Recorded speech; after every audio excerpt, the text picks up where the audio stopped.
Vyroota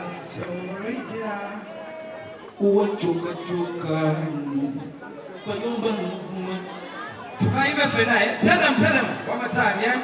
Vyroota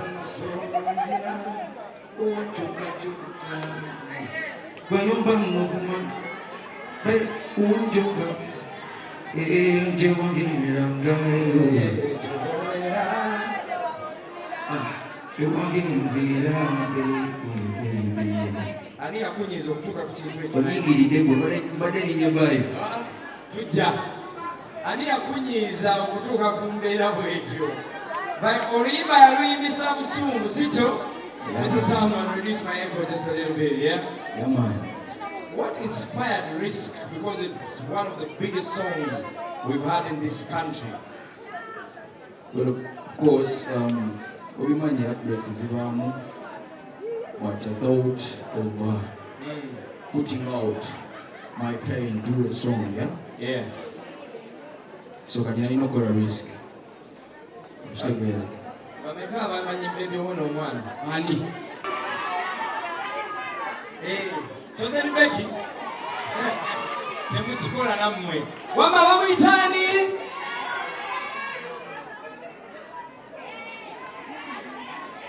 Vyroota ngoyagala kaba. Ani. Abana bamumanyi. Abana kyemumanyi bambi. Vyroota wani? Okay. Kati gwe ne Bita muli mulaafu oba nedda? Ani. Mugambye ani? Bita, eh? What are you talking about? Abana bano beegaana. What are you talking about? Mukazi wange yani. You know nothing, so keep quiet. Ask another question. Vyroota twali kuzina kaniko n'ozirika. Mujjukira yafa banaye ne tutya ne tukankana ne tugamba oba abadde ki, and then some people said it was a stunt. Wabaki? I saw the video trending in Rwanda, the video trended in Kenya. What happened that day? Wabaki? Walitolidde? Yeah. The reason as to why I did come out, to clarify about that is because you can then think everything that happens to artists is a stunt. You get it? Yogera nyungu yogere. Yogera migonze. Yogera tubuli. What happened exactly? Keep quiet.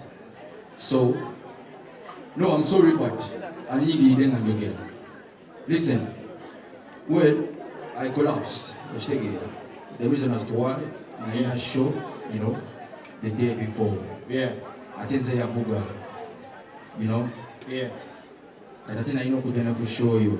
So when I came back during 10, Saffron to South, you get? Yeah. So I think I was out about fatigue. Yeah. Fatigue is so much. Abatali basawo temwogera nnyo. Okay, one last question. Yeah. Baba Itabakabi, you, Liam Voice, Unknown, Victor Rules for MC Cards. Nebagambe nyimba ze mwimba za Abakabi. Mumukaba. How did that make you feel when you got Vyroota? Sometimes I don't reply to people who don't know music. You get? Yeah. No, that is not cry. When you come out and say, you cry. What are you talking about?